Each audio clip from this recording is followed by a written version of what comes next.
Hello, and welcome back to the 48 Laws of Power by Robert Greene discussion series. I know I'm a little bit early tonight, a little bit earlier than I normally am. There's some other things going on this evening, and I didn't want to have to be doing that and trying to juggle doing multiple things at the same time.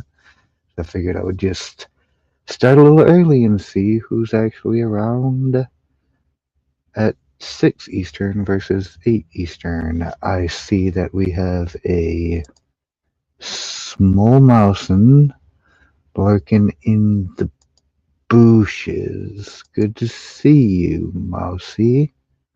Glad you could make it. I know I changed the time on relatively short notice.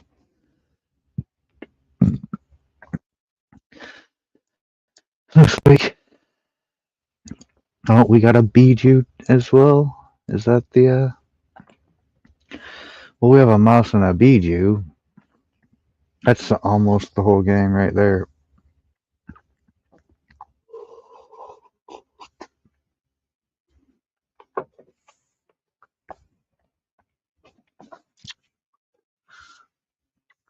Speaking of things going on tonight, the forest creatures are out because we have a mouse, a bee, and a frog. What's up, cool frog?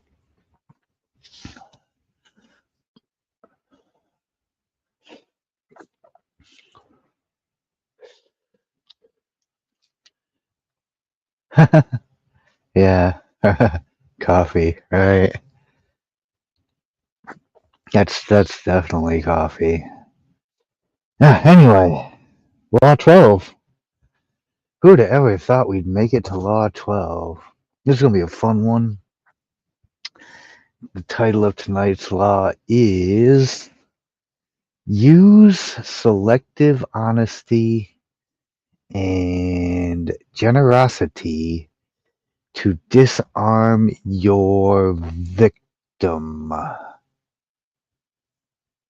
That's not at all ominous. At all. Not even. Mm-hmm. Almost sip of beverage, alright. It's definitely coffee. It's definitely not anything else. What is this? People are going live. And those people are not me. Anywho, does the title make you think of anyone in particular? I mean, it might. Does it make you think of anyone in particular? Bijou? I think I know who you might be referring to, but you might have to tell me privately at some other time. Yeah, this one's... It did for you, huh? Ah, that's funny. It does kind of make me think of someone, but I'm not 100% certain we're thinking of the same person. It's, yes, actually we are thinking of the same person. It's in fact Small Mouse that it refers to.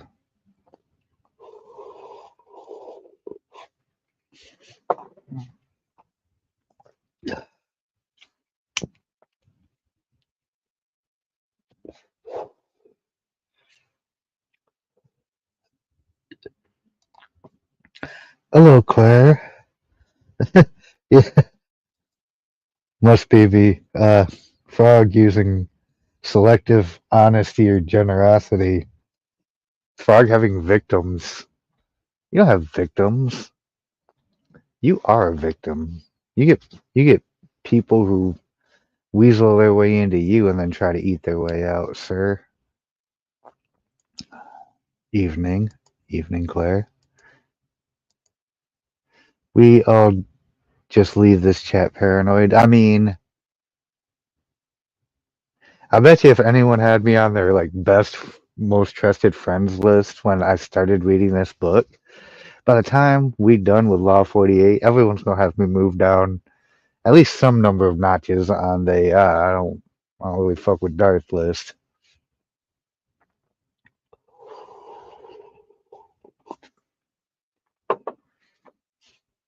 So, anyone got any initial thoughts on the concept of how one might use selective honesty and generosity to disarm their victims? So this is definitely going to be one of those laws of manipulation just by the title, in my opinion. That's what I catch first off. But I guess, I don't know. You might could assuage someone who has a suspicious nature. I think in general people mostly have too trusting of natures and they're not suspicious enough. They just take everything at face value. So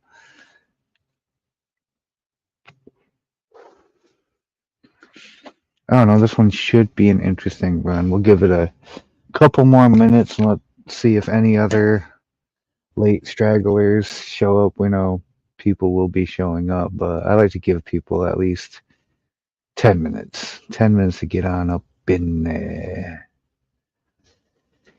Essentially, everyone does those. Some more blatantly, or does this, some more blatantly than others. I mean, to confuse human nature, which is, in my opinion, that people use selective dishonesty and disingenuousness. I don't even think that's a word, but disingenuity. You know what I mean. But yeah, I think people generally I I don't know. It depends on what they want out of you. But I think people selectively lie more than they selectively tell the truth. And I think people have a tendency to be a lot less honest than they would all have you believe. So the generosity thing, I mean, I get it, you know. Who doesn't like getting stuff from people's? But anyway, I mean, shall we get into it and find out? Like, people use selective honesty to cover up what they don't want to tell. Yeah, I mean, control of information. We release information about ourselves in whatever way we choose and however much at a time we choose. That is selective honesty. Uh, Selective honesty over selective lies. I mean, well, I will tell you, I have actually, unlike yesterday, I did read this one. Most of it anyway, before we started today. So I'm gonna have like a better idea of where this one's supposed to be going. So it's interesting to hear what these thoughts mean to everybody else, because I think I know where this chapter goes this time. A little more well prepared. Should have taken notes. I should start taking notes on these things. Hi, Suze.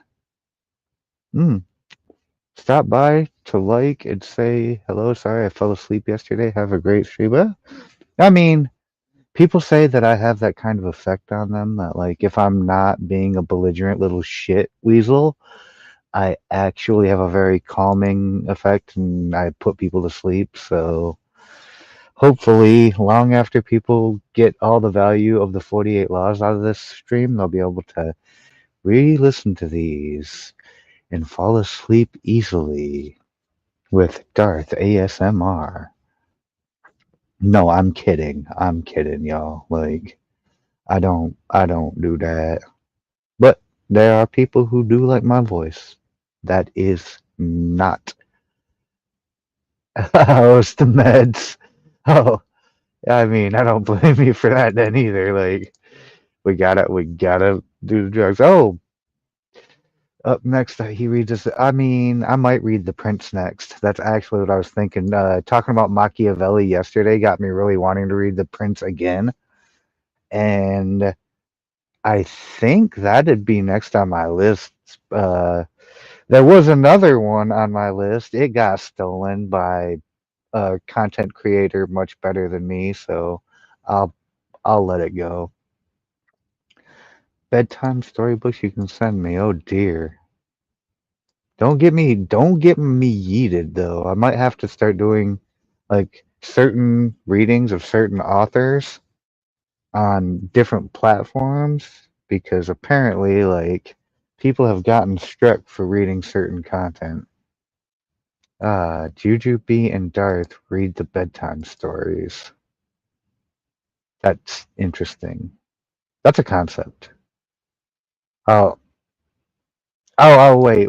I just made up that second part. You said Juju should also, and not that Juju should with me. I'm still trying to get Juju to do a show with me, but so far, no luck. Sigh. Anywho, shall we get to Law 12 now? I'd like to get started, if that's all right with the class. Law 12. Use selective honesty and generosity to disarm your victim. Judgment. One sincere and honest move will cover over dozens of dishonest ones. Open-hearted gestures of honesty and generosity bring down the guard of even the most suspicious people. Once your selective honesty opens a hole in their armor, you can deceive and manipulate them at will. A timely gift, a Trojan horse, will serve the same purpose. So that is the judgment. And I think that is pretty much agreed upon that. Huh, wait a minute. Starting next week, I will be reading creepypastas to aquarium footage with lots of snails' feet. Are you talking about the judgment? Because I mean, yeah, that is definitely a thing. If you convince someone right out of the gate that you're not hiding something, you can sting them a lot. You just got to make it seem like you're on their team. Yeah, you are. Yeah. Everyone here, I'm sure, at some point has been selectively deceived or led astray, if it will, by somebody who was using this particular little game, this little give them the selective honesty, get in, and then you can wreak havoc. hmm First, you get the trust, then you get the bitches. And that is exactly how that works. Manipulate them at will once they trust you. Just because you can manipulate them at will, just for the record, doesn't always mean that you're manipulating them at will is always to your detriment. They could find a way in and manipulate you to your betterment, like we saw yesterday in the case of the Count, the Iron Chancellor who strengthened the king. So, I mean, he strengthened his own position by strengthening the position of his master, making himself indispensable. So, not all manipulate, but I mean, when they lead with the term victim, it just kind of seems like this is going to be a little more malicious than you'd otherwise think, but let's reserve judgment until we observe the law. Sometime in 1926, a tall, dapperly dressed man paid a visit to Al Capone, the most feared gangster of his time. Speaking with an elegant continental accent, the man introduced himself as Count Victor Lustig. He promised that if Capone gave him $50,000, he could double it.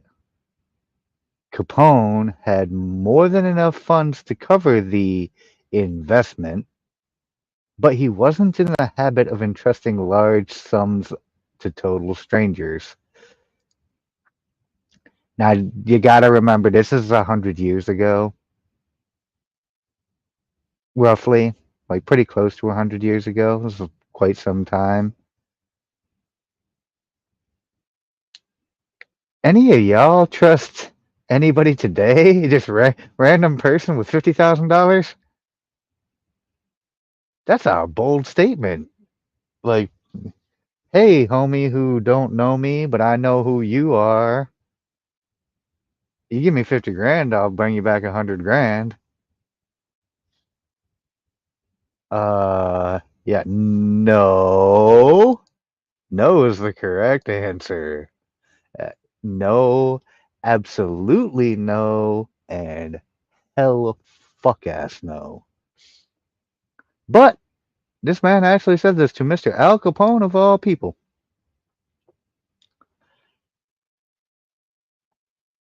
He looked the Count over. Something about the man was different. His classy style, his manner. And so Capone decided to play along. He counted out the bills personally and handed them to Lustig. Okay, Count, said Capone. Double it in 60 days like you said.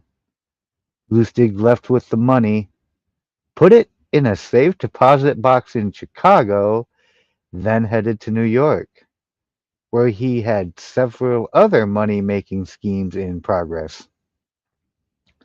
The 50,000. Okay, so we're gonna just pause right there. The 50,000. He gave him the actual 50,000. He's like, "Fuck this! I'm gonna play the game." Uh, Cheers, by the way, to anyone who's here that partakes.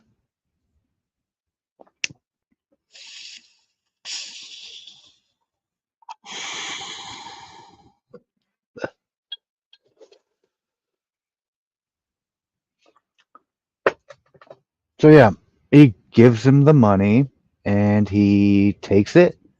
He puts it in a safe deposit box and he skips town. Does that make any sense to any of you?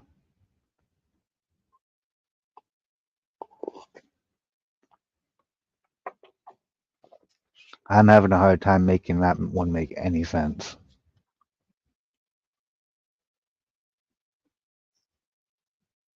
I mean, the funny thing about 420 is even if it's not 420 here, it's 420 somewhere. Like, for instance, it was just 420 just now at Cool Frog's house. I was doing Cool Frog's 420 with him. In another hour or so, it'll be 420 in California. And if any of the California people show up, I'll be doing 420 with them too. That's how the 420 works.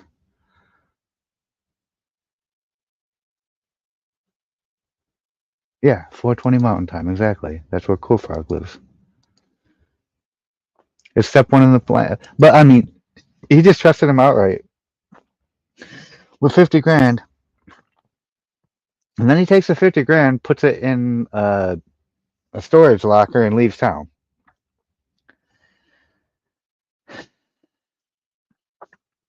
This makes sense.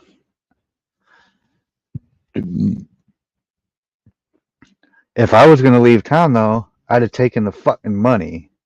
Would you have not taken the money?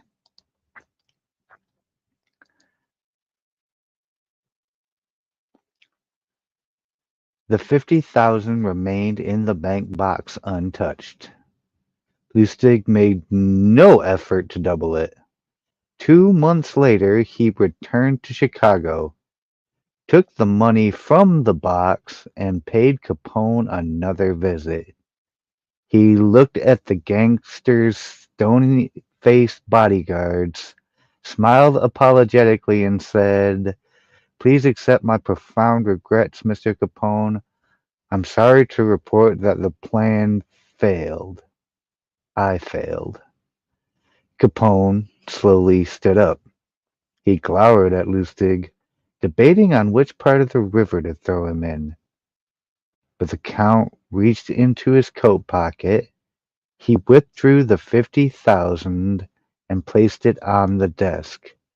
"Here, sir, is your money, to the penny. Again, my sincere apologies." Okay, now this is where things got weird. Like, is he playing the long game here? Yeah, 2 months.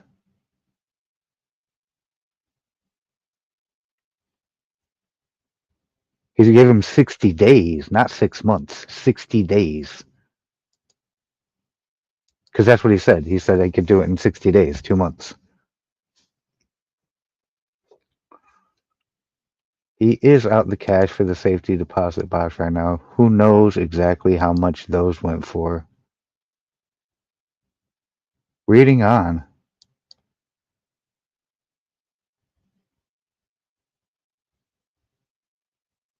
Again, my sincere apologies. This is most embarrassing. Things didn't work out the way I thought they would. I would have loved to have doubled your money for you and for myself. Lord knows I need it. But the plan just didn't materialize. Capone sagged back into his chair, confused. "I know you're a con man, Count," said Capone. "I knew it the moment you walked in here. I expected either $100,000 or nothing. But this, getting my money back, well..." "Again, my apologies, Mr. Capone," said Lustig, as he picked up his hat and began to leave. "My God, you're honest!" yelled Capone. "If you're on the spot, here's 5 to help you along." On the spot turns out means like hard on your luck, down and out, broke, apparently.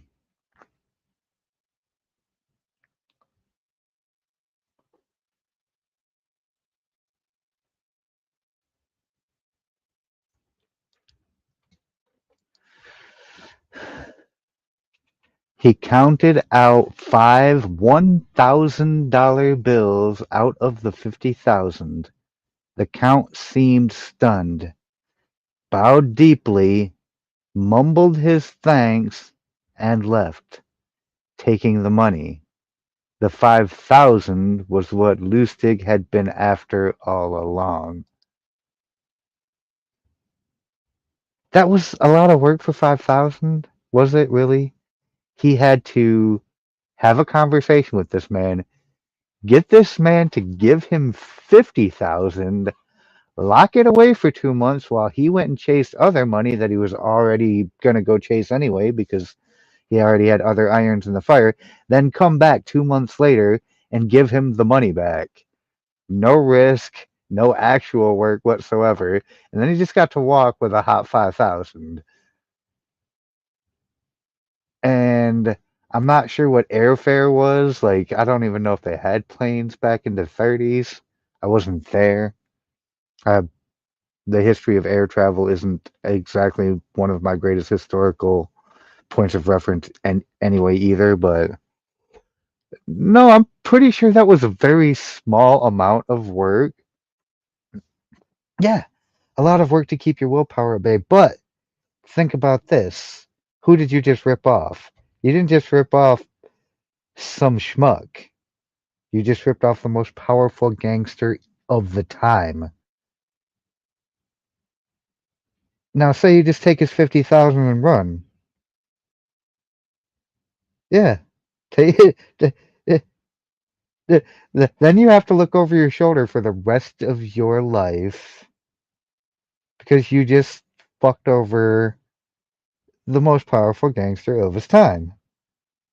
But this way, I mean, you get this man's respect, you get to walk with the 5,000, and you don't have to look over your shoulder for him. And yes, he did get Capone to vote. It sounds like you know the story of Lustig, or at least the story of Capone, well enough to know the association in this one. I don't know it that particularly well. I should know it better. That'd probably be interesting to look into as well. He comes up in some of the philosophy streams I did earlier in my YouTube time. I wouldn't fly in a plane in the 30s. Yeah, that makes sense.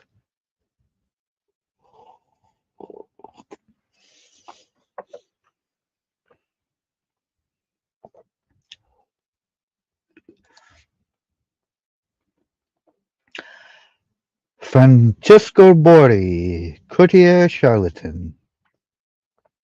Francesco Giuseppe Borri of Milan, whose death in 1695 fell just within the 17th century, relevant, I doubt it, was a forerunner of that special type of charlatanical adventurer, the courtier or cavalier impostor. His real period of glory began after he moved to Amsterdam. There he assumed the title of Medico Universale, maintained a great retinue, and drove about in a coach with 6 horses. Patients streamed to him, and some invalids had themselves carried in sedan chairs all the way from Paris to his place in Amsterdam. Borri took no payment for his consultations. He distributed great sums among the poor and was never known to receive any money through the post or bills of exchange. As he continued to live with such splendor, nevertheless, it was presumed that he possessed the philosopher's stone. Suddenly, this benefactor disappeared from Amsterdam. Then it was discovered that he had taken with him money and diamonds that had been placed in his charge. The power of the charlatan. Grit de Francesco, 1939. Oh my. So he seemed like such a great philanthropist, doctor, charlatan, quack. I mean, but he didn't charge anybody. He wasn't blatantly ripping them off. He was offering his services and whatnot for free, and everybody trusted him. So they put things in his keeping and his charge, like their valuables, because they were sick or invalid. And then he just made off with the money. Ha ha, suckers. That's a pretty long con right there. But you see how you got to get the trust first. You got to get the trust first because without that, like, if people are initially suspicious of you or you do suspicious shit, none of these cons are going to work. It takes significant level of charm and a an air about you of authenticity to actually pull this shit off, because if you appear to be dishonest, that's going to stick with people.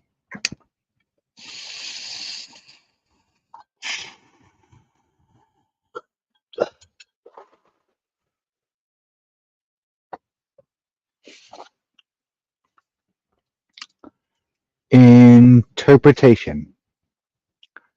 Count Victor Lustig, a man who spoke several languages and prided himself on his refinement and culture, was one of the greatest con artists of modern times. This says modem times, which I like better. He was known for his audacity, his fearlessness, and most important, his knowledge of human psychology. There you go.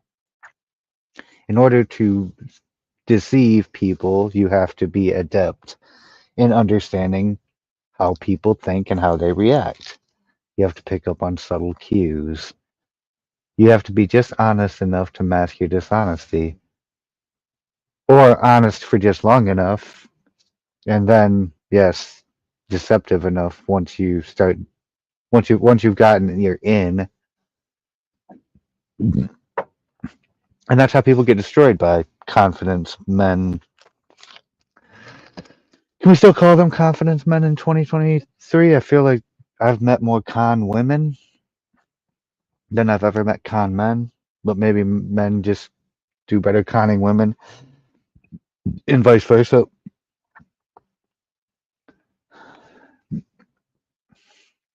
There's a lot of psychology behind that. How it's easier for one to manipulate the member of the opposite sex than it would be to manipulate a member of one's own sex, because I think we have a more inherent distrust for our in group. Men do, specifically because of the nature of competition, but there are a lot of cases as well that women also seem to exhibit this type of behavior, where they could get taken, like, completely snowed by a man, the same way a man can get completely snowed by a woman.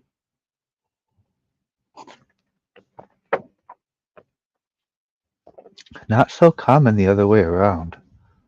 Yeah, I think it's but I mean, it's a little different with women because it's a constant thing. With men, it's a kind of like time window thing with women, because women tend to be more in group bias and more collective, provided they're not in an actual like time period of like competition, or they're not super insecure, which seems to be becoming more and more common in everybody these days, is just a complete lack of like security in oneself. That's a whole nother law of power, I think, or maybe two laws of power. Ooh, howdy, howdy. Good to see you've made it to another one.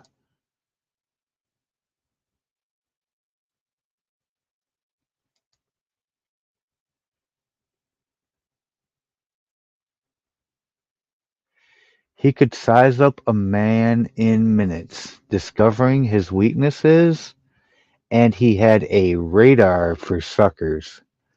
Lustig knew that most men build up defenses against crooks and other troublemakers. The con artist's job is to bring those defenses down. One sure way to do this is through an act of apparent sincerity and honesty. Who will distrust a person literally caught in the act of being honest? Lustig used selective honesty many times, but with Capone he went a step further. No normal con man would have dared such a con. He would have chosen his suckers for their meekness. Yeah, this is what I was getting at earlier. This is a really like bold play. You really, really have to have a significant confident certainty that you're going to be able to make this work. I mean, if I was Capone, I'd have been like, well, thanks for my money back. Sorry it didn't work out later. I don't think I would have felt compelled to be like, here, take 5,000 for my trouble. I gave you a shot and you failed. You brought my money back, so I'm gonna let you walk out of here alive, but you don't get my 5,000. Okay, Mousy, enjoy your dinner. Don't let it use selective generosity to disarm yourself.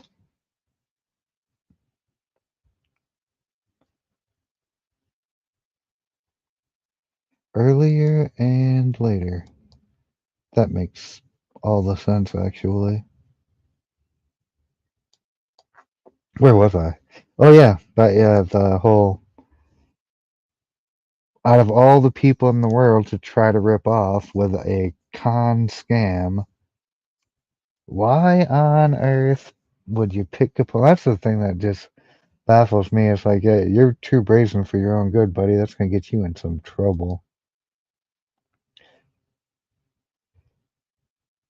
For that look about them that says they will take their medicine without complaint. So you take the weak ones who will just like, I got ripped off. Guess I'll report it to the police and I'm not gonna do anything about it. But, just normal people. Con Capone, and you would spend the rest of your life, whatever remained of it, afraid. Yeah, this is what I was getting at earlier. Like, this is the most powerful gangster of the time. Literally, bro, you could have picked anybody. Nah, no, you're not gonna pick just anybody. You're gonna pick Al Capone. The fuck?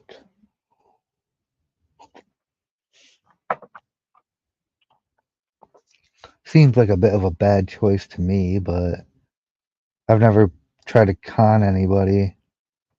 That's a con. I'm lying to y'all. Never anything on this level, though. But Lustig understood that a man like Capone spends his life mistrusting others. No one around him is honest or generous. It's because you surround yourself with thieves and gangsters, and everybody got an angle. Thieves and gangsters galore. And being so much in the company of wolves is exhausting. Make better friends, Al. Even depressing. A man like Capone yearns to be the recipient of an honest or generous gesture.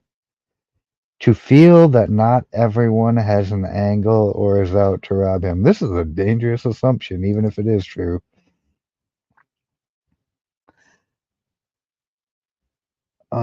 You don't need to type too much high D if you're just waking up. Like, relax, enjoy the show.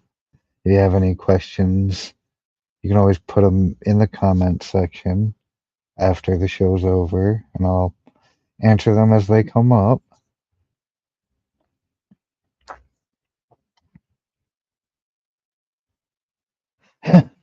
I mean, if you're surrounded by nothing but gangsters and thieves and hustlers, and that's draining the life out of you, like, maybe, I mean, do your business with these people, but you don't need to associate with them personally. There's plenty of people in the world. Make better friends. Hang out with some people who aren't gangsters for a while. Find out life is a little different on the other side.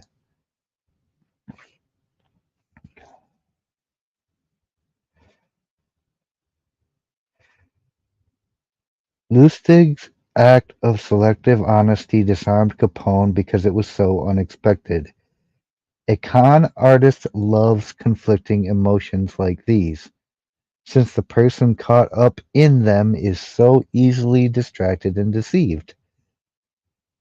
Do not shy away from practicing this law on the Capones of the world. With a well-timed gesture of honesty or generosity, you will have the most brutal and cynical beast in the kingdom eating out of your hand. Seems a little bit of an exaggeration, but you get the point. Everything turns gray when I don't have at least one mark on the horizon. Life then seems empty and depressing. I cannot understand honest men. They lead desperate lives full of boredom. That is a quote from Mr. Count Victor Lustig.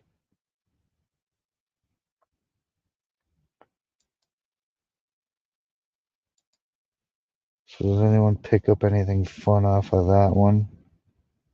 Because this was really actually like quite insane of a story for me to read this, and I'm like, oh man, I've heard lots of cons in my day, but it takes a lot of brass fucking nuts to con someone like Capone. But um, I mean, if you want to play the game of power, you eventually are always going to be playing the game of power up with people. You're never going to be playing the game of power with people who have less power than you. In a way, he isn't wrong.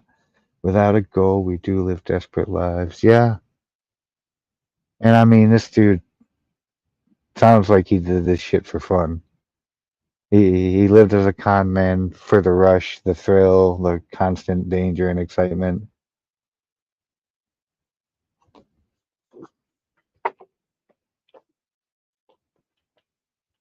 Yeah, these are two different things. Like, you're doing it for the rush of the danger of it.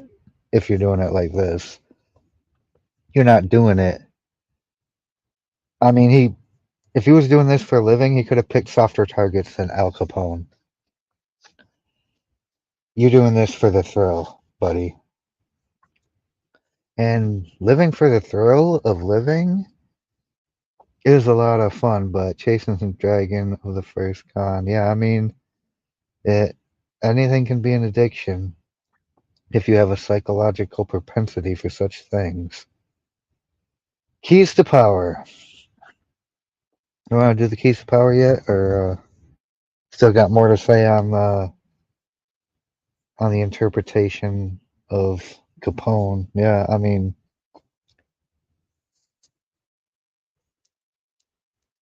I can see how the selective honesty, even though it wasn't even selective honesty that he employed against Capone, because he said the plan he had failed, and the plan was that all along. So he used selective deception in a way that made himself appear honest and noble. This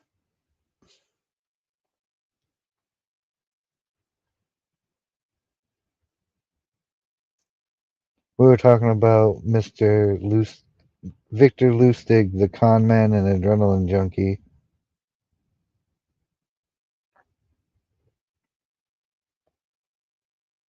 He pulled off a huge, small, big, fairly.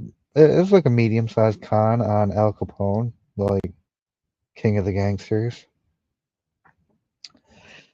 Keys to power. The essence of deception is distraction. Distracting the people you want to deceive gives you the time and space to do something they won't notice. An act of kindness, generosity, or honesty is often the most powerful form of distraction because it disarms other people's suspicions. It turns them into children eagerly lapping up any kind of affectionate gesture. So once you suck it, boom, gotcha. You are not even thinking in the terms of like being suspicious of me, I can basically move about navigating you with impunity because you literally let all your guards down. That's that's that's a very bad place to be. Mm.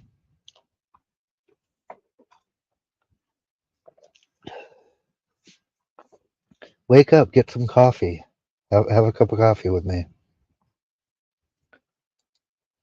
It'll be fine.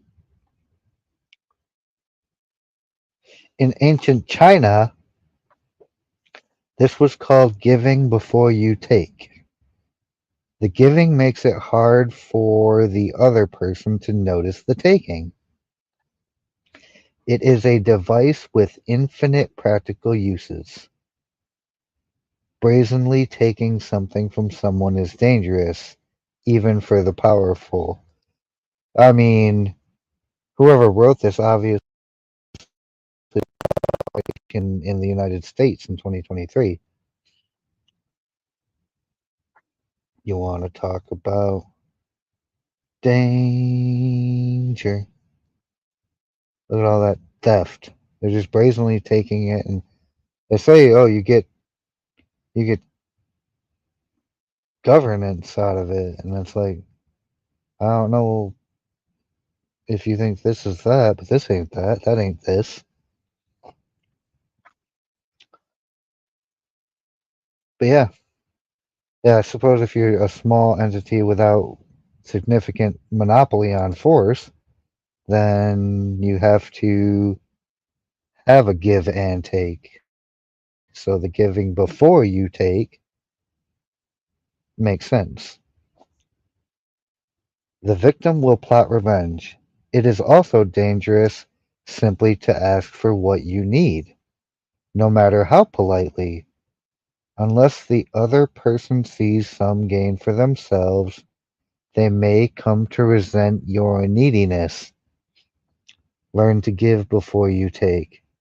It softens the ground, takes the bite out of a future request, or simply creates a distraction. And the giving can take many forms: an actual gift, a generous act, a kind favor, an honest admission, whatever it takes.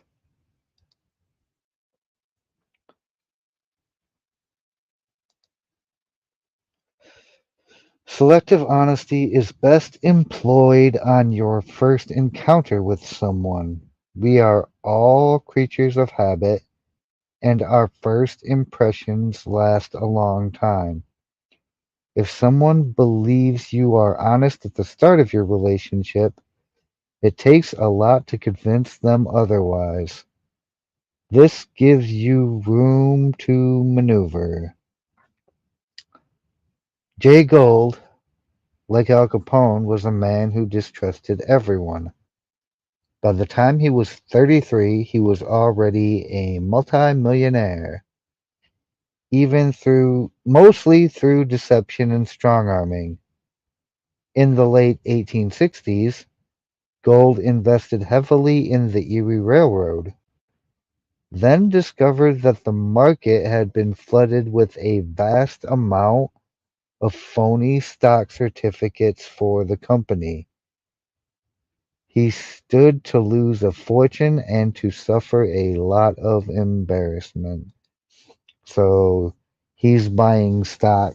This guy who has earned a fortune off of like conning and strong arming has bought into a company which has a lot of fraud going on, and he basically went from being the the the con man to the mark, the sucker himself. Like,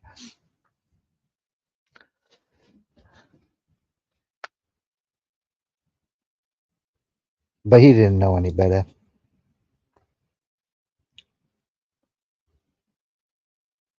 But I think the embarrassment will probably hurt him more than the fortune. That's how it be with these kind of people who get to a level of power. In the midst of this crisis, a man named Lord John Gordon offered to help. Gordon, a Scottish lord, had apparently made a small fortune investing in railroads. Lord John Gordon, the man so nice, they named him twice.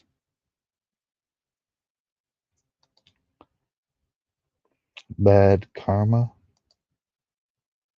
I mean, anytime you play around with this type of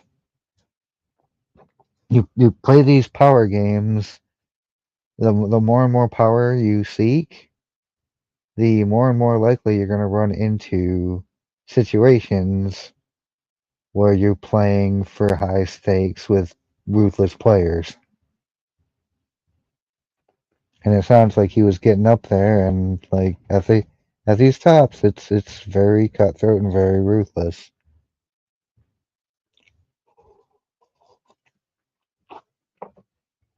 That is why knowing where you fit within the dynamic of power of where you are in your life is very helpful. So you don't get eaten alive by this shit.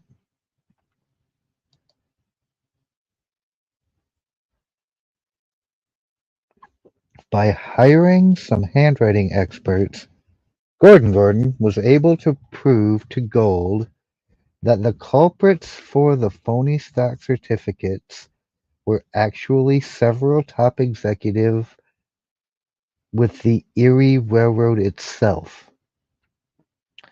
Gold was grateful. Gordon then proposed that he and Gold join forces to buy up a controlling interest in Erie. Gold agreed. For a while the venture appeared to prosper. The two men were now good friends, and every time Gordon came to Gold asking for money to buy more stock, Gold gave it to him. In 1873, however, Gordon suddenly dumped all of his stock, making a fortune but drastically lowering the value of Gold's own holdings. Then he disappeared from sight. So he found this dude who had a bad history of himself, who had been conned and was pissed off about it, who wasn't paying attention to the fact that, oh, by the way, I'm a con you too.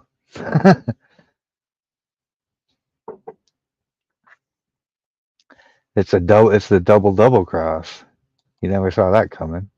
Upon investigation, Gold found out that Gordon's real name was John Crowningsfield. He was the bastard son of a merchant seaman and a London barmaid. There had been many clues before then that Gordon was a con man, but his initial act of honesty and support had so blinded Gold that it took the loss of millions for him to see through the scheme. So, yeah, you want to talk about bad karma? Oofed! Oof to your karma on that one, buddy. This ain't working out well for you. A single act of honesty is often not enough. What is required is a reputation for honesty, built on a series of acts, but these can be quite inconsequential. Once this repu- one, once this reputation is established, as with first impressions, it is hard to shake. In ancient China, Duke Wu of Cheng decided it was time to take over the increasingly powerful kingdom of Hu. I don't know. Telling no one of his plan, He married his daughter to Hu's ruler, then called a council and asked his ministers, I am considering a military campaign. Which country should we invade?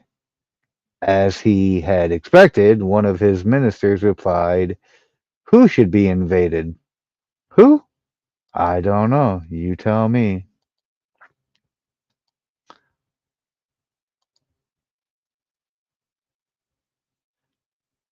The Duke seemed angry and said, Who is a sister state now? Why do you suggest invading her? He had the minister executed for his impolitic remark. The ruler of Wu heard about this, and considering other tokens of Wu's honesty and the marriage with his daughter, he took no precautions to defend himself from Cheng. A few weeks later, Cheng forces swept through Wu and took the country, never to relinquish it. Oh wow. Did anybody see that coming? Like that's a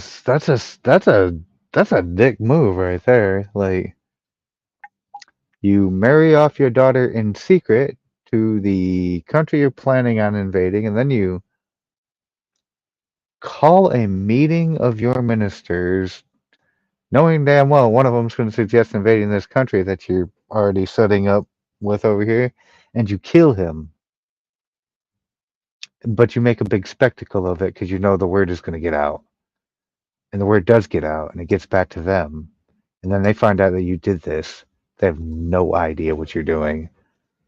Oh, I guess if you're going to conquer a whole country more easily, like making nice with them and kicking them when their defenses are down is a lot easier and less arduous task than trying to take it by force using pure might.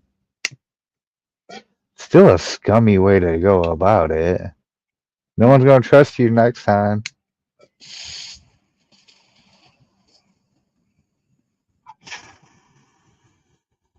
They're going to hear about what you did. You're going to be able to hide that one.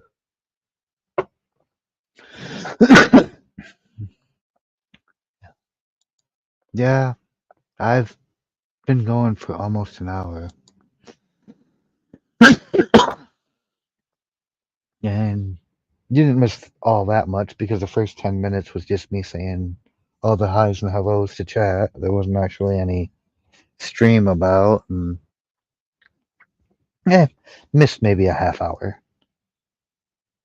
It'll be there. It'll be there when you get back to it. Kavefе is helping them. Well, that's good to hear.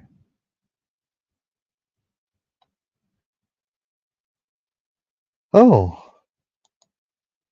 hello, Kitty Ninja. How's you? I was wondering if you were going to be able to make it. You're a little late as well.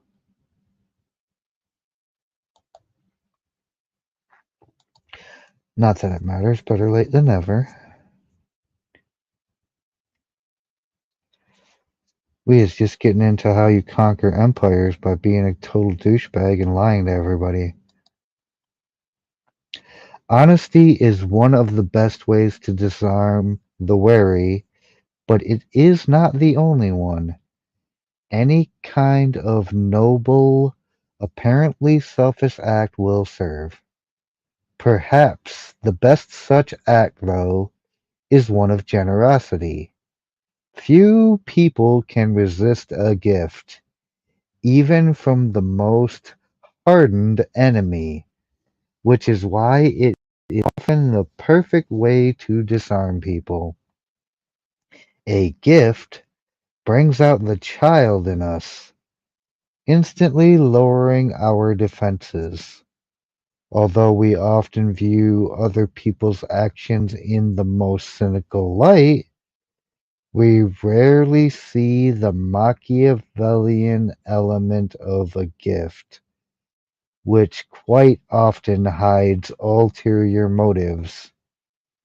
A gift is the perfect object in which to hide a deceptive move. Anybody ever deceived you with a gift? Like maybe doing 2 live streams in a week? You're thinking, oh man, he's gonna do all these live streams, and then maybe he doesn't do live streams for a month, 2 months, 3 months, 6 months, and then you're like, oh, maybe he quit. And then poof, he's back. Ah, yes, the gift trickery. I am familiar. I know somebody, had experience with somebody who was big into this one. It was always with the gifts with this one.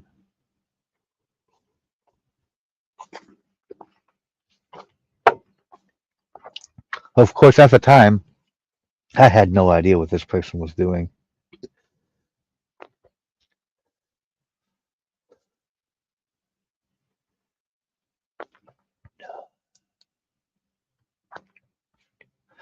Over 3,000 years ago, the ancient Greeks traveled across the sea to recapture the beautiful Helen, stolen away from them by Paris, and to destroy Paris's city, Troy. Stop me if you've heard this story before. Number one, the fact that great fucking wars are fought over women should never have been a thing.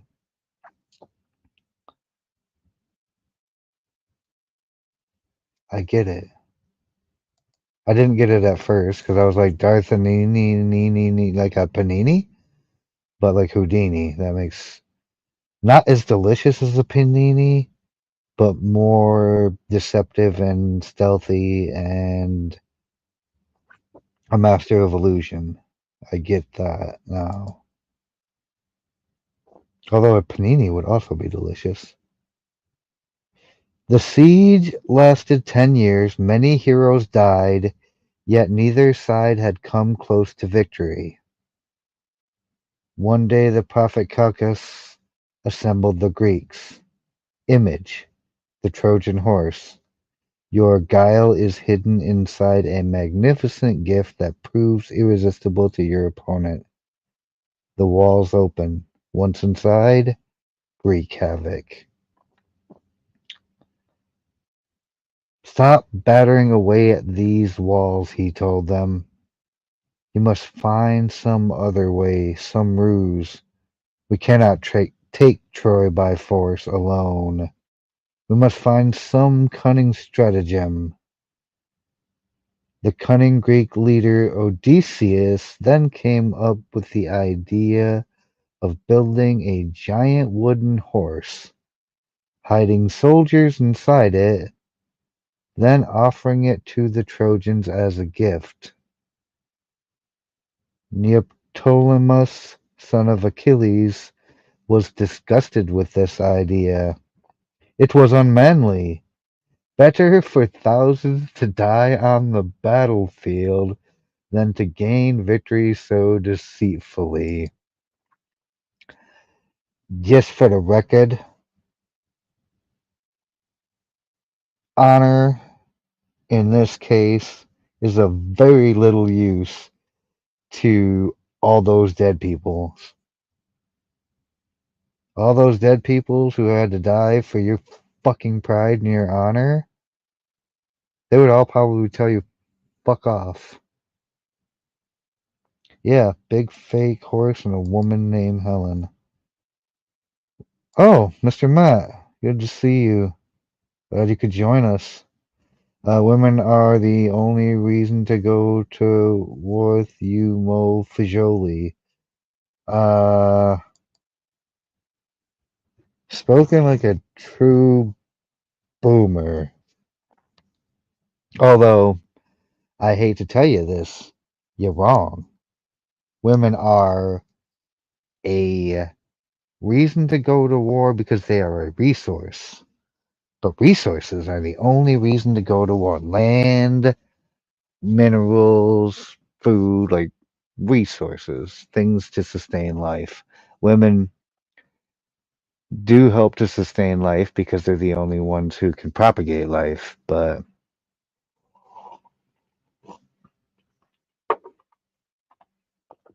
to go to war over a single woman, that's just preposterous. If you're going to go to war over women, make sure you're going to war over women in bulk so that you got enough of them.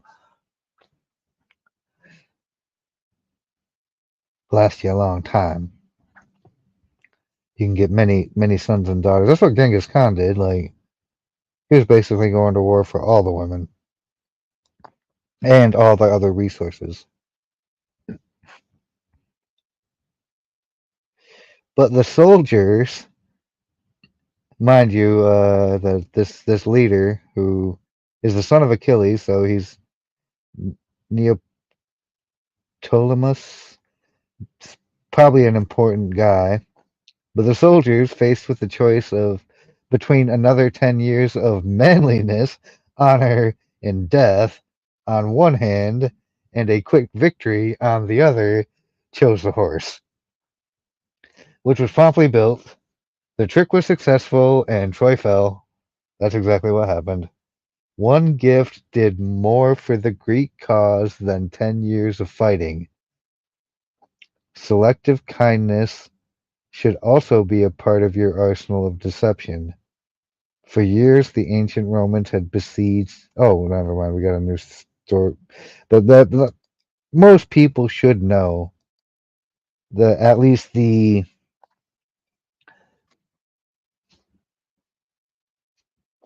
I still have all my ones. Oh, is it preposterous? No.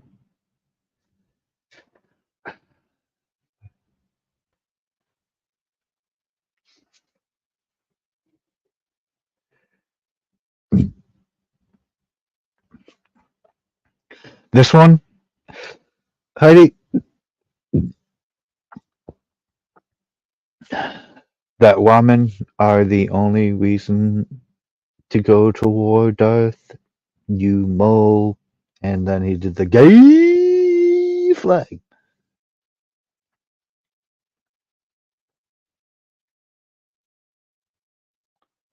Okay, well, that's the comment that Matt did.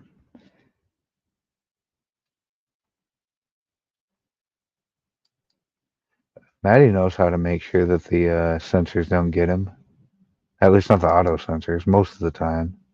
But yeah, I mean, most people are familiar with, at least tangentially, the story of Troy and how it was fought over a woman, which was a really dumb thing to fight over. Just a single woman. This is like two swinging dicks pride, way too much. They didn't even get like a abundance of women out of this deal. And they seized the city of Troy. Yeah, 10 years, many dead, and they were like, we gotta try something else. So they come up with this scam, like give them this like gift of grandeur and basically like pretend like you're about to just pack it in and go home. But you put some people inside it. I think the people inside it actually opened the gates like in the middle of the night or something. And then they just slaughtered everybody in their sleep, if I'm not mistaken, or something very akin to that. But there were a significant number of people inside it. It's a very large horse.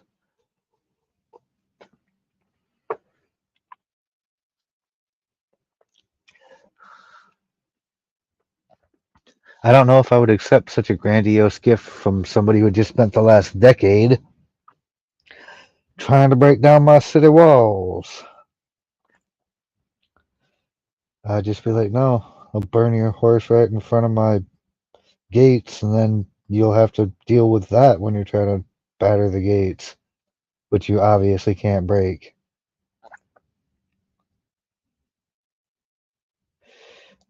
Don't make no sense. Selective kindness should also be part of your arsenal of deception. For years, the ancient Romans had besieged the city of the Philistines, always unsuccessfully. One day, however, when the Roman general Camillus was encamped outside the city, he suddenly saw a man leading some children toward him. The man was a Phalascan teacher, and the children, it turned out, were the sons and daughters of the noblest and wealthiest citizens of the town. On the pretense of taking these children out for a walk, he had led them straight to the Romans, offering them as hostages in hopes of ingratiating himself with Camillus, the city's enemy. Oh, hell no. This is why the education system is trash, y'all. This is a teacher, and I mean, this is ancient Rome, so this is a teacher who basically kidnapped all the noble, all the important people's kids, and we're like, hey, I got some children, you want them? What the fuck? What the fuck? Hi, Charlemagne. Hi, Charlemagne. Welcome. Good to see you. I know you got here as good as quick as you could. I started 2 hours early because other shit going on tonight, and I didn't wanna try to like break myself up trying to do too much at once. It was kind of a last minute decision, but I was pondering it yesterday, starting a little bit early today.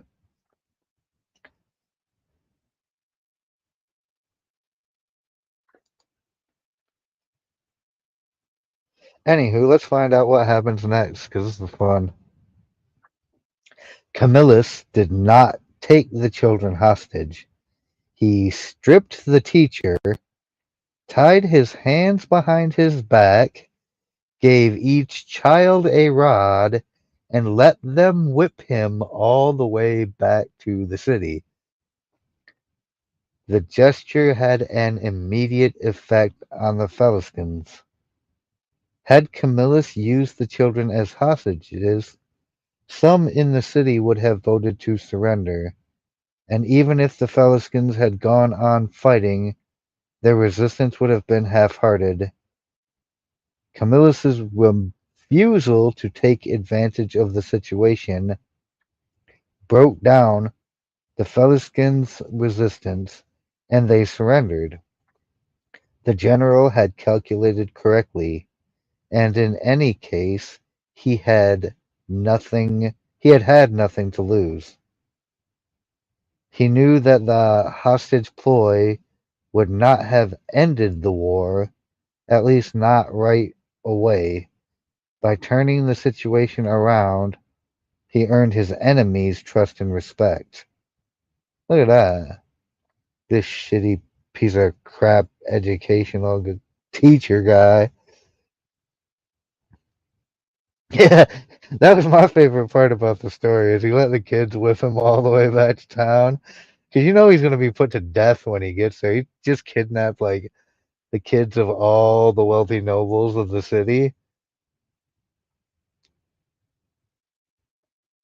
And that backfired in his face, and he ended up getting sent back as prisoner, being beaten by these kidnapped children the entire way there. And then he gets to go be put to death, most likely. That's what my assumption was, how that ended. And I don't think you let him go back to teaching your kids again. Not after this shit. And I think the Romans had more spine than we do today.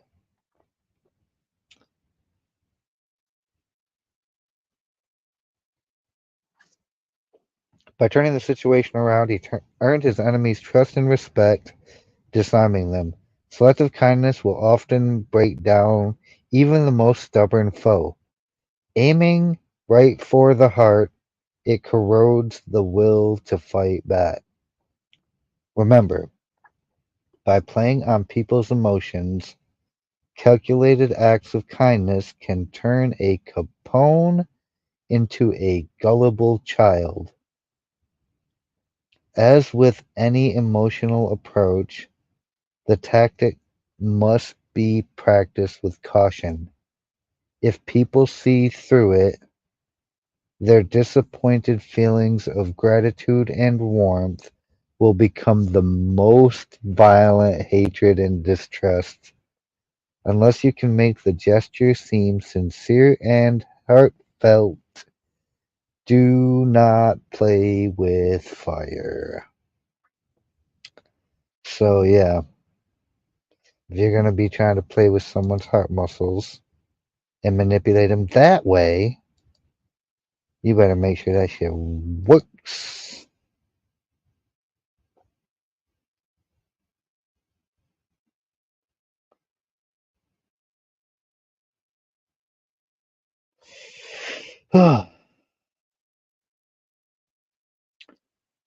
SMH. Don't play with people's emotions, y'all. Unless you know what the fuck you're doing. Authority. When Duke Sin of Qin was about to raid you, he presented to them a jade and a team of horses. When Earl Chi was about to raid Choyu, he presented to them grand chariots. Hence the saying, when you are about to take, you should give. Han Fei Tzu, Chinese philosopher from the 3rd century BC. But that goes all the way back to the original statement, like, before you take, you should give. So these Chinese philosophers knew this very, very, very long time ago. Long time. This was not news to anybody.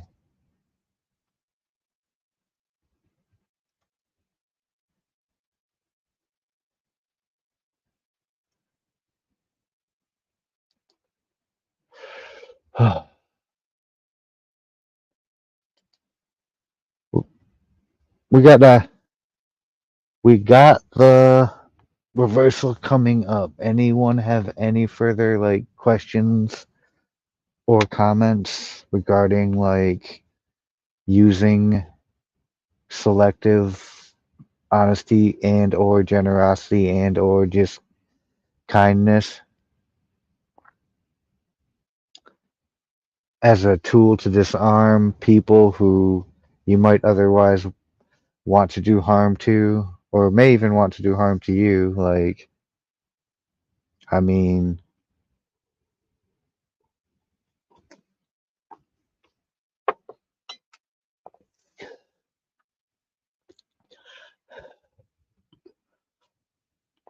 I once heard a bit of advice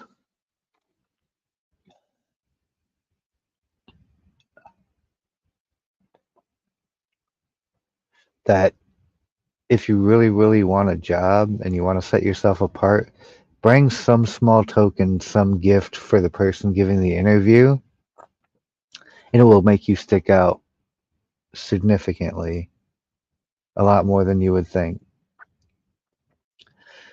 Happy ones to all the West Coast people, Shadowmania and company, and everyone out there who listening on replay that might be from the West Coast region.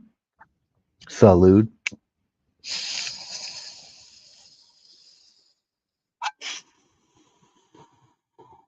And cheers. Yeah, I mean, a donut. Donuts is definitely a good one. Just something, you know.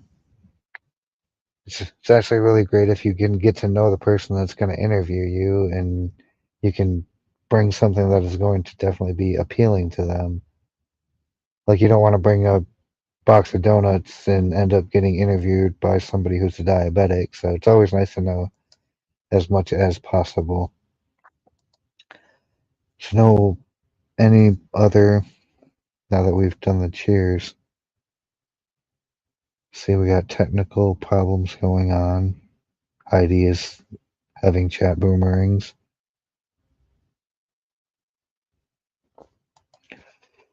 Matthew Matt, Judge Marty, tech support.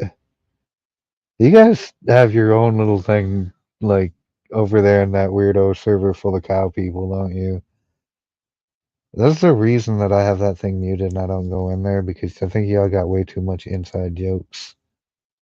I think y'all also probably hang out a lot on the interwebs. I mean, there's a pretty lady right there. How could you not want to hang out with her? She's also a lot of fun. That shot little mania.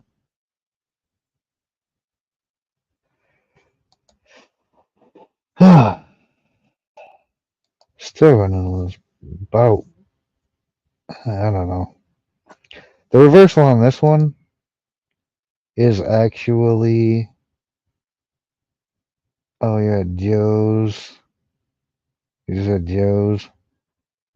Cow people don't ask us inside. It's not an inside joke regarding their involvement in Mama Don and Libby's server.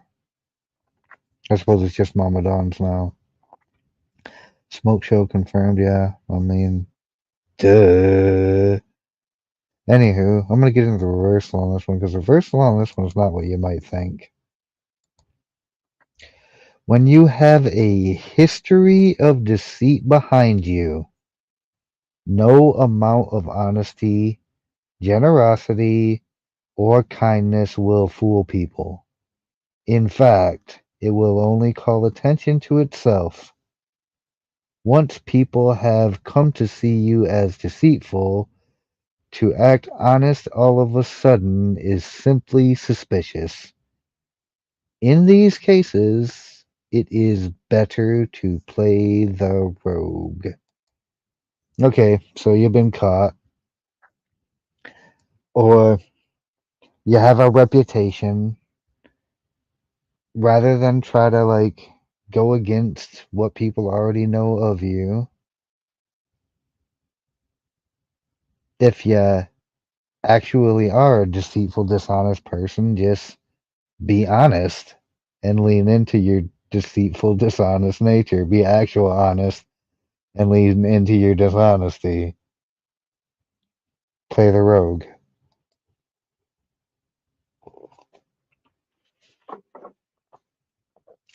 Count Lustig, so it's back to this guy again, pulling the biggest con of his career, was about to sell the Eiffel Tower to an unsuspecting industrialist who believed the government was auctioning it off for scrap metal. The Eiffel Tower. Auctioning it off for scrap metal.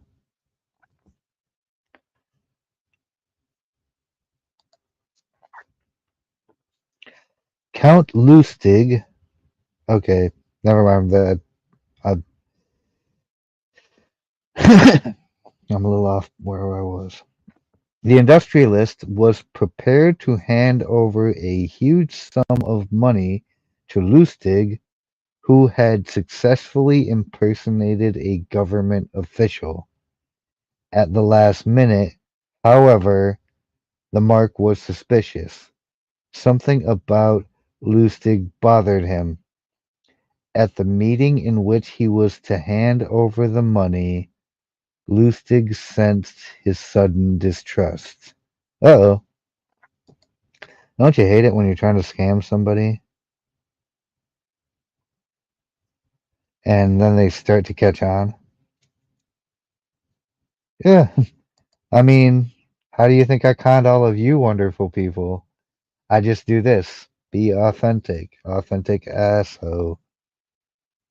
Because when you're not, people can tell.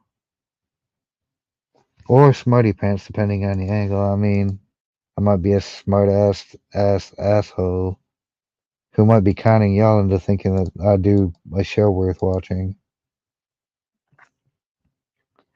I do seem to get the same viewership, so somebody must believe this shit's worth watching.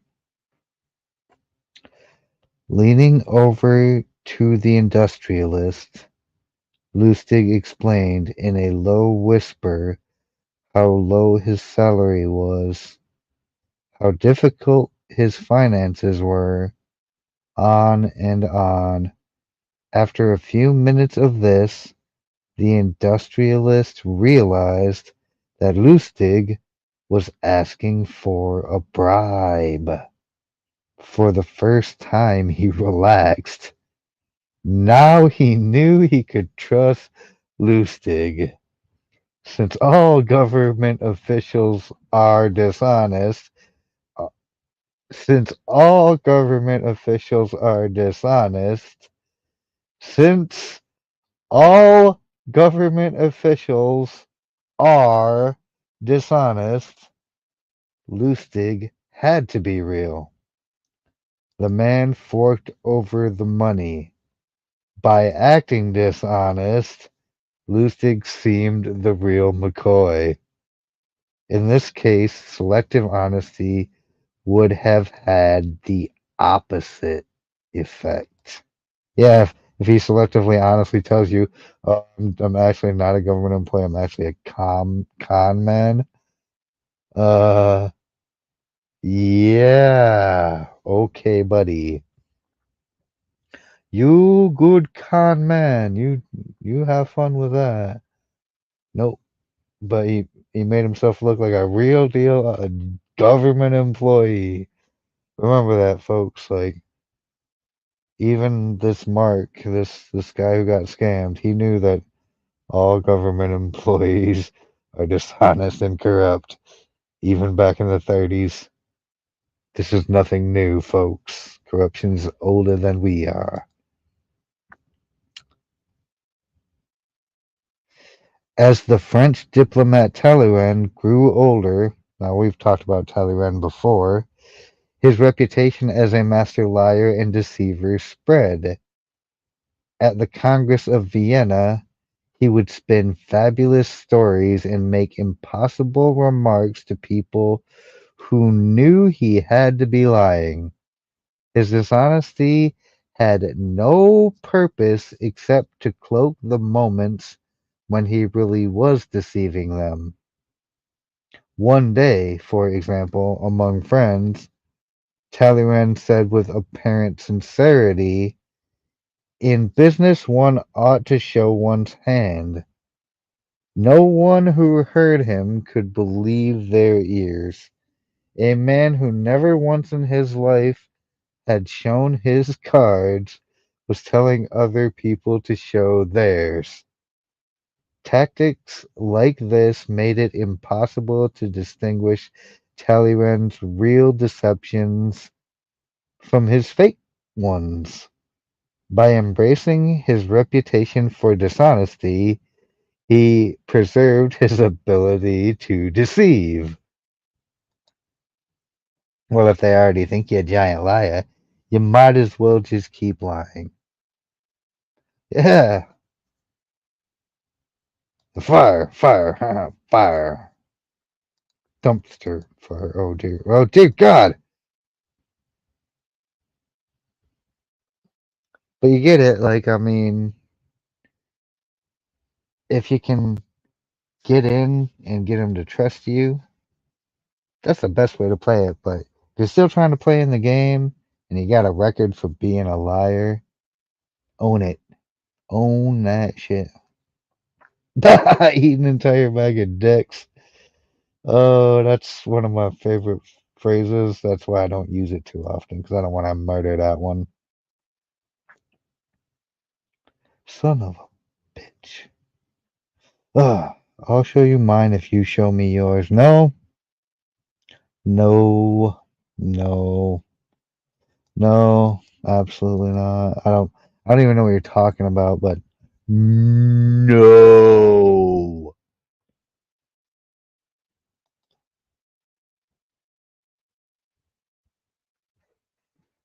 Nothing in the realm of power is set in stone.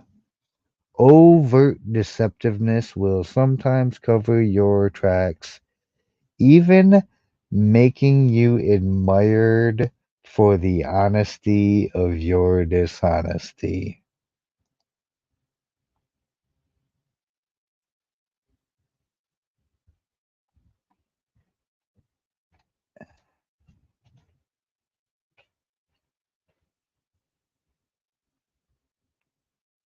Oh, Mr. Squabbles. And a partridge in a pear tree? I didn't know we were singing. But as usual, out of context Squaw Bob strikes again. Roku will only show top 10. That's awful. God, that's awful. But anywho, nothing in the realm of power is set in stone. Remember that part. Remember that part. That is the end of Law 12. All the generosity, all the deception, all the honesty, all the deception, all the deception, all the deception. The deception is like a key theme. I think it's probably the most powerful key theme is to never let people know your true intentions, I guess, if you're trying to play power with them.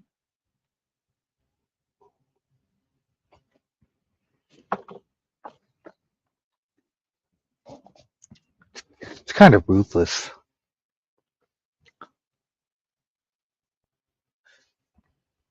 That nothing in the realm of power is set in stone, Heidi, and even a rule such as this has got a way to play in inverse. I think we said law number 10.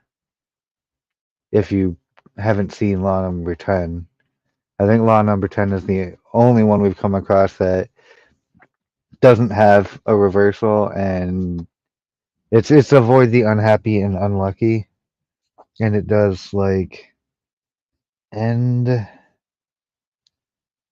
with at your peril, like no good can come of it.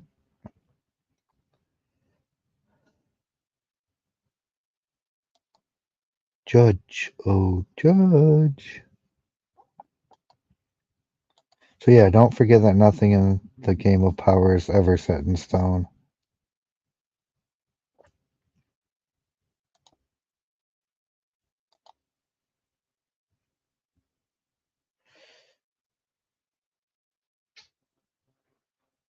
You can even be admired for the honesty of your dishonesty.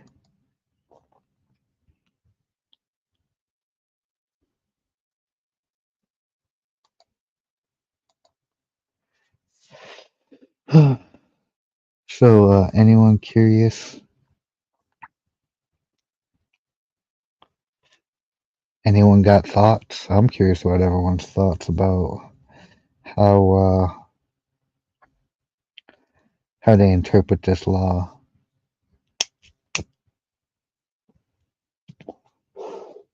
I hope everybody doesn't interpret it the same way I do. I need to get someone who's a good contrarian to come do the rest of these laws with me. Someone who can just argue just for the sake of it. I'm a great contrarian, but I have to have somebody who's got a position for me to argue against.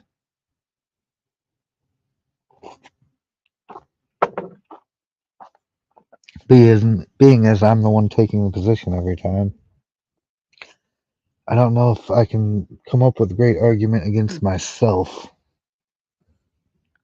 because I'm really just giving you my opinions on it.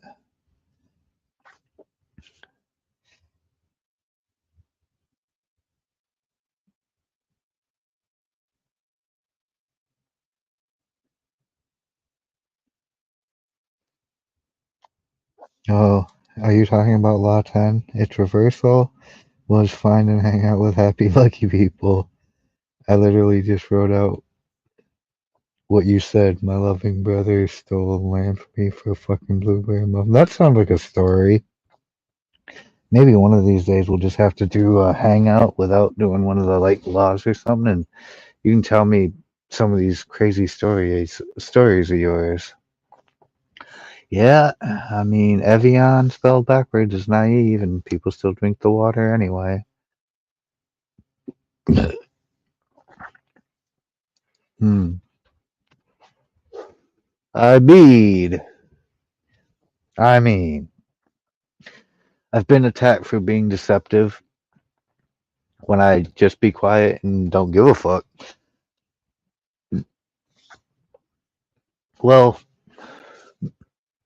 if you're not open and forthcoming, people will see you as being at if if if they're keen on you, they'll see you as being mysterious. If they're wary of you, they will see you as being deceptive. And really, you might just be someone who be quiet and don't give a fuck. Or you may just want a blueberry muffin. And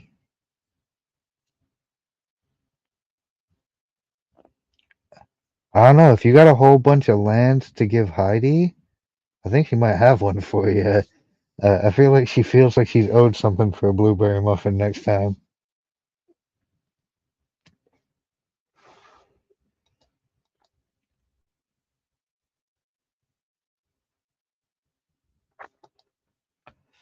To be honest, it was only hurled at me by a Karen. Sue's. I mean, yeah, Karens be Karening. They think because they never shut up that other people need to never shut up. But it's like, Karen, if you would ever shut the fuck up, I would talk. But unfortunately, I can't. Because you won't shut the fuck up! Dealing with drunk Darth Hideous is almost like that. Only worse. Much worse. But anyway, y'all, this was fun. The 12 laws already? Man, we have been successful on the comeback. So what do y'all think, those of y'all who managed to make it yesterday and today, like, multiples of these a week, get us through this book and into something else? I do enjoy the 48 Laws. I kind of also want to get it done.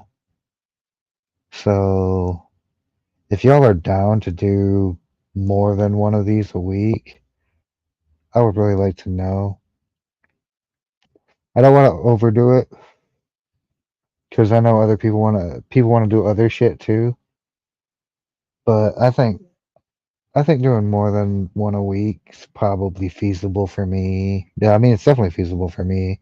I don't want to overload my audience. So if y'all are down, I'm gonna probably step the game up and try to get through this a bit. That way we can get into other things. On to Machiavelli, on to Marcus Aurelius, on to Plato and Aristotle, on to all different types of other things.